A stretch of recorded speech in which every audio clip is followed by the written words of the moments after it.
Speaker.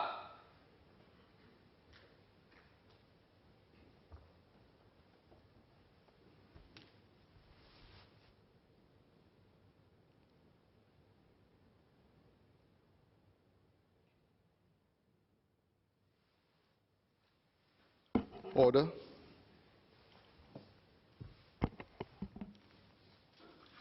Item 2, Fire Safety Amendment Bill, second reading. Minister for Home Affairs.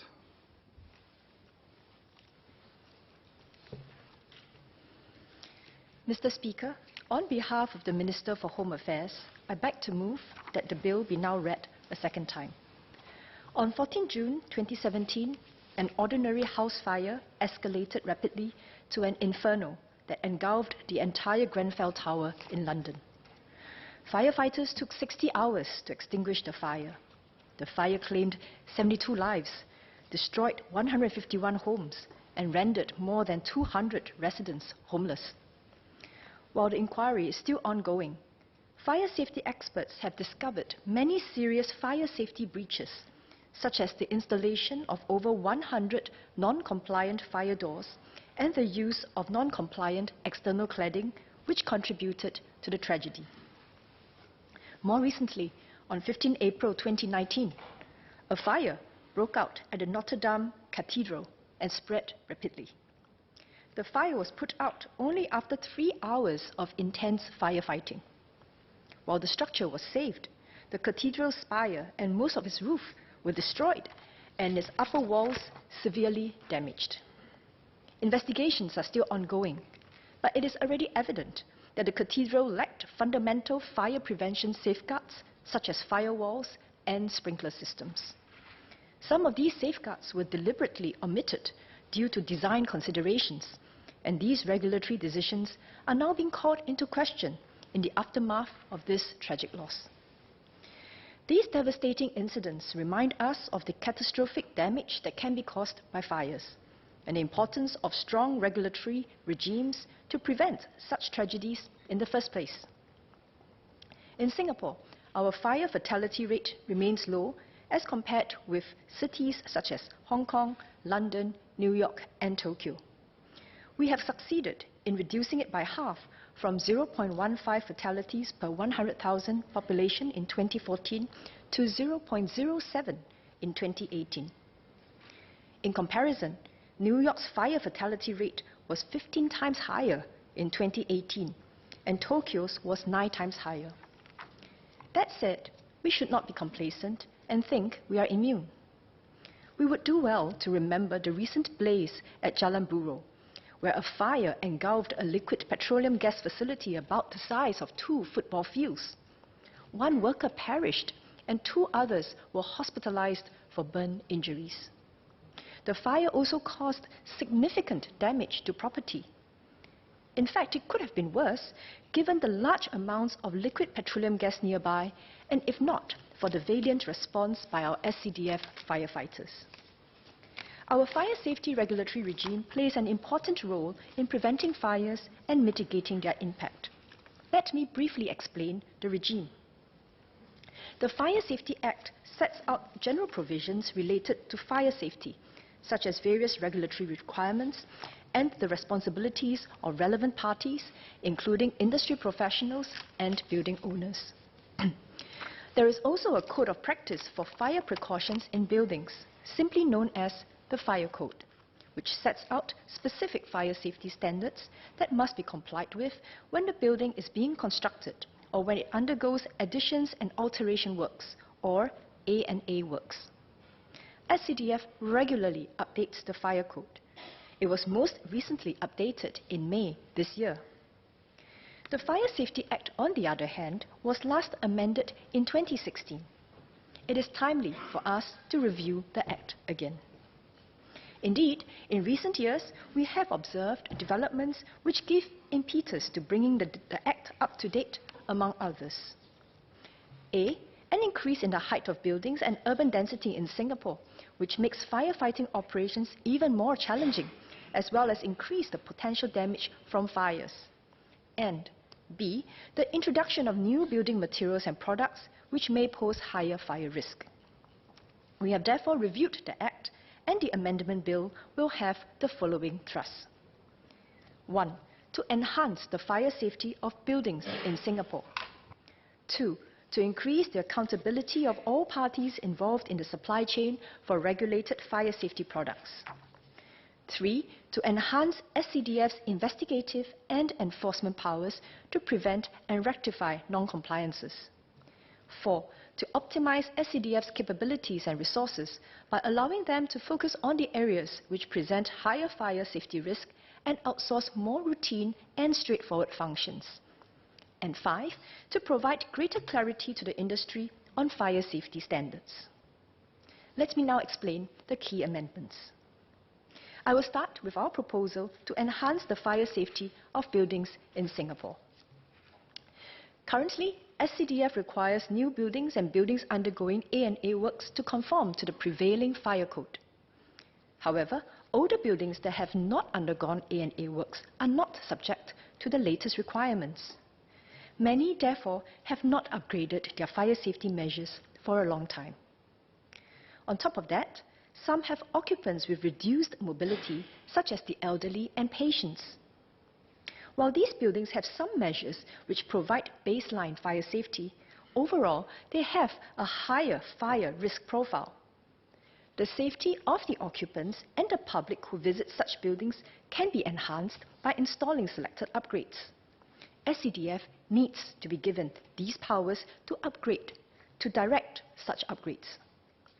To achieve this, Clause 10 repeals and re-enacts Section 20 and inserts a new Section 20A, which will empower the Commissioner of Civil Defence to issue an order to require building owners to install fire safety measures if these measures are assessed to be necessary for public safety. SCDF is keenly aware that this will impose additional costs on building owners. In exercising this power, SCDF will be judicious and will take a risk-based approach in identifying buildings and the fire safety upgrades that will be required of them. For now, we have identified around 500 buildings. These are mostly commercial, industrial, and government buildings, based on factors such as the age of the buildings and the profile of the occupants. One example is Ling Kwang Home, which houses elderly residents. The home was built in 1983 in compliance with the 1982 Fire Code. Since then, newer versions of the Fire Code have introduced additional provisions for healthcare facilities, such as the requirement to have at least 2 areas of refuge on each floor to facilitate fire evacuation. But as the home has not undergone A&A works, it has not been subject to these new requirements. For the sake of its residents, the fire safety measures of the home should be upgraded. SCDF has worked with the home to identify the critical measures required, and I'm pleased to share that the home has voluntarily commenced works, even though the bill has not been passed yet. Building owners who encounter practical difficulties may approach SCDF to explore options, and SCDF may provide flexibility on a case-by-case basis. We will also provide an avenue for appeal. Let me now move on to the second proposal, which seeks to prevent and stop the use of non-compliant regulated fire safety products. To do so, we will tighten controls over the entire supply chain. Let me give the background to this proposal. In May 2017, a fire occurred in an industrial building along Toh Guan Road, which resulted in 1 fatality. SCDF's investigations found that the composite panels used as the building's external cladding were not compliant with the required standards, which contributed to the rapid spread of the fire. SCDF then undertook a comprehensive verification of the fire safety of buildings that could potentially have used similar cladding and found other lapses.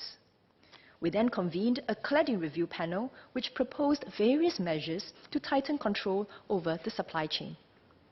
The parties involved in the supply chain for fire safety products include A.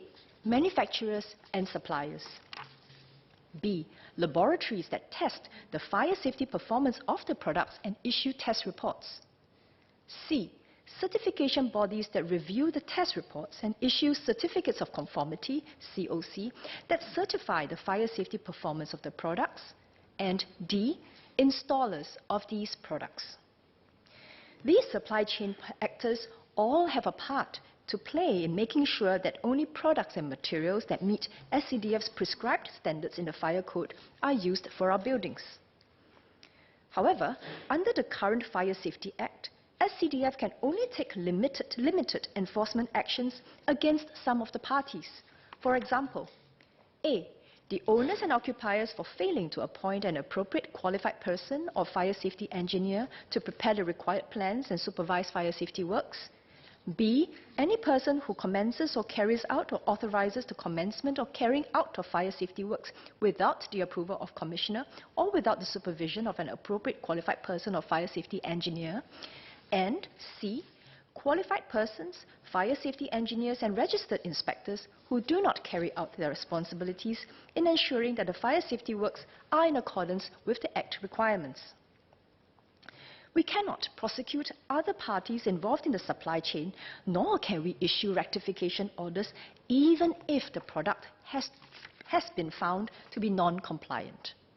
For example, under the current Act, SCDF is unable to take action against the manufacturers and suppliers, the test laboratories that issue a false test report, and the certification bodies that issue a COC that falsely represents that the product meets the required standards.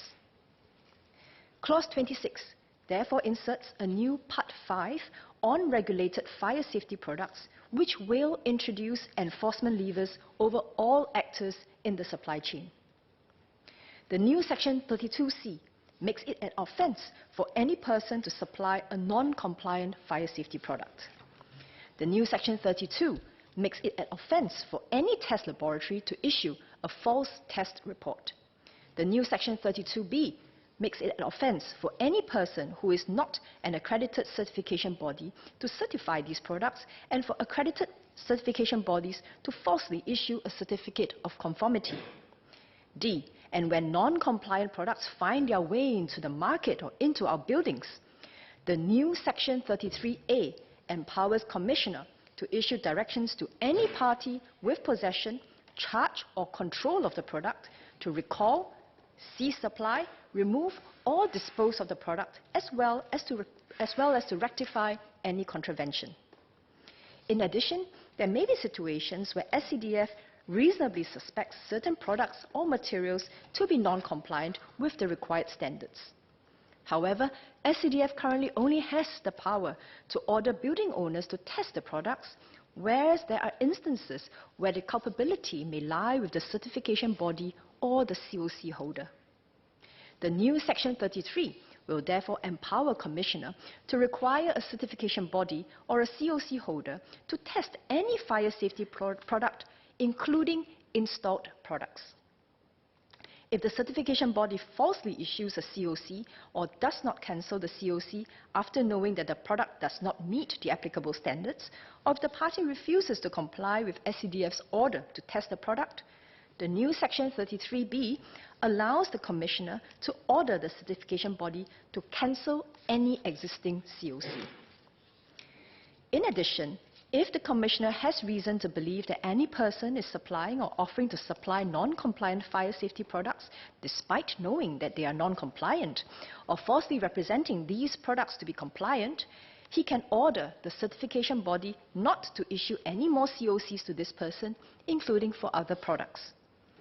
If the certification body does not comply with SCDF's orders, the Minister may gazette these products as non-compliant. These new powers, Mr. Speaker, will allow SCDF to deem products which SCDF reasonably suspects to have the fire safety risk to be non-compliant, thereby allowing SCDF to use its enforcement levers. I will now talk about SCDF's investigative and enforcement powers. Apart from non-compliant fire safety products and materials, fire hazards also pose significant risk to public safety. Examples of fire hazards include overcrowding, non-maintenance of fire safety measures, and obstruction of fire safety routes. they materially increase the likelihood of fires and the dangers when fires break out.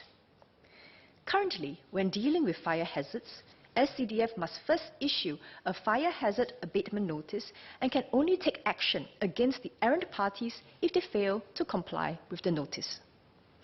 Given that some fire hazards may pose serious fire safety risk, Clause 9 inserts two new sections. Section 12A will make it an offence for building owners or occupiers to cause or fail to abate or prevent these fire hazards, and Section 12B will make it an offence for any responsible party to cause any fire safety measure in the premises to not be in proper working order or to cause an obstruction of fire safety routes. This thus provides SCDF with an additional option of taking immediate prosecutorial action against those responsible for serious fire hazards, rather than being able to only issue a fire hazard abatement notice. Next, SCDF currently has some powers under the Fire Safety Act to enter premises linked to offences under the Act to conduct investigations. However, this is not the full suite of powers needed in an investigation. SCDF has to work with the police to conduct certain tasks, such as to take statements from relevant parties. We will empower SCDF to be able to pursue investigations independently so as to expedite the investigation process. Clause 7 inserts a new section 8CA, which empowers the Commissioner or an authorised SCDF member to examine persons and require them to attend before SCDF for investigations into any offences under the Act. In addition, Clause 6 amends Section 8 to empower SCDF to enter any premises to obtain evidence related to the breach of a licensing condition by an alarm monitoring services licensee or to the commission of any offence under the Act. SCDF is the subject matter on fire investigations, and these amendments will facilitate their investigations under the Act. The bill also proposes to increase the penalties for 5 serious offences under the Fire Safety Act. These are A. Unauthorised change of use of premises which may then render existing fire safety measures in a building to become inadequate. B. Failure of the fire safety engineer to ensure that the engineering solution proposed for the building satisfies fire safety performance requirements. C. Failure of appointed qualified persons to supervise fire safety works. D. Failure of appointed qualified persons to submit relevant reports and certificates. And E. Failure of the appointed registered inspector to inspect or verify that fire safety works have been completed according to approved plans. The enhanced penalties will be aligned with similar offences under the Fire Safety Act as well as other acts such as the Building Control Act and the Planning Act. For example, the penalties for an appointed registered inspector who fails to inspect and verify that fire safety works have been completed according to approved plans will be increased from a current maximum fine of $10,000 and or 6 months jail term to a maximum fine of $100,000 and or 2 years jail term. This was benchmarked to a similar offence of an appointed accredited checker who fails to check detailed structural plans and to verify design calculations under the Building Control Act. I will now explain the fourth set of proposals that will optimize SCDF's capabilities and resources by allowing them to focus on complex areas which pose higher fire safety risk and outsource more routine and straightforward functions. SCDF conducts fire safety enforcement inspections of buildings. These can be categorized into scheduled and non-scheduled inspections. The fire stations send their officers to conduct scheduled inspections of premises within their jurisdiction in order to allow the officers to familiarize themselves with the buildings and provide them with an opportunity to engage the owners and occupiers. On the other hand, non-scheduled inspections arise from ad hoc feedback. Annually, there are about 4,000 non-scheduled inspections. Around half involve offences that are straightforward and can be easily established through visual inspection. Examples include obstruction to fire exit staircases and non-maintenance of fire extinguishers. To enable our SCDF officers to focus on more complex enforcement operations inspections, Clause 8 will allow SCDF to appoint suitably trained individuals to conduct fire safety building inspections and to exercise certain enforcement powers such as the issuance of fire hazard abatement notices for simple and straightforward cases.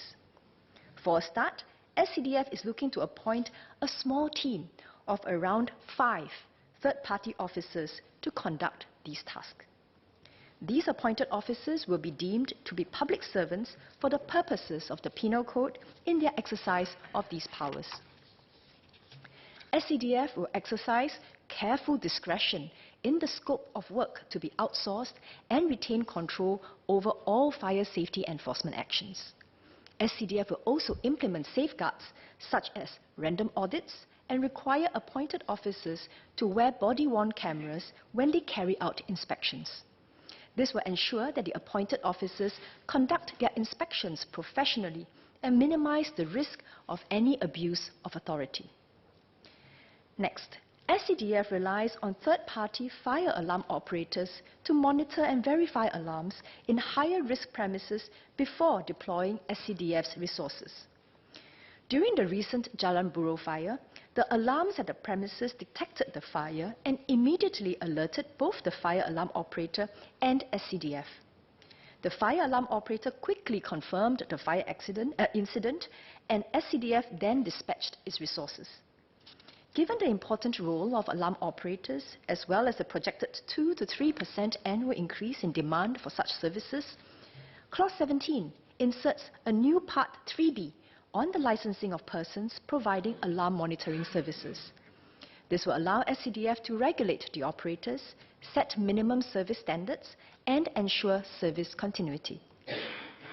Lastly, I will cover proposals that will provide greater clarity to the industry on fire safety requirements.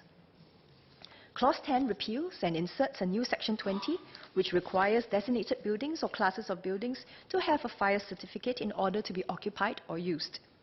This will provide clarity and consistency for all emergency preparedness requirements. SCDF will provide a one-off notification to owners of buildings that have been newly designated. In addition, Clause 2 amends Section 2 to revise the definition of certain terms. For example, the definition of the fire code will be amended to make clear that the current version published on SCDF's website is the latest version. An electronic version of the fire code, which is published on SCDF's website, will enable faster updates and facilitate access to the latest fire code by the industry. Mr. Speaker, sir, Singapore's low fire fatality rate can also be attributed to our robust fire safety regulatory regime besides the firefighting efforts of our SCDF. The amendments I have spelled out are required to ensure that we continue to have an effective regime, thereby ensuring an even safer Singapore. Mr. Speaker, I beg to move.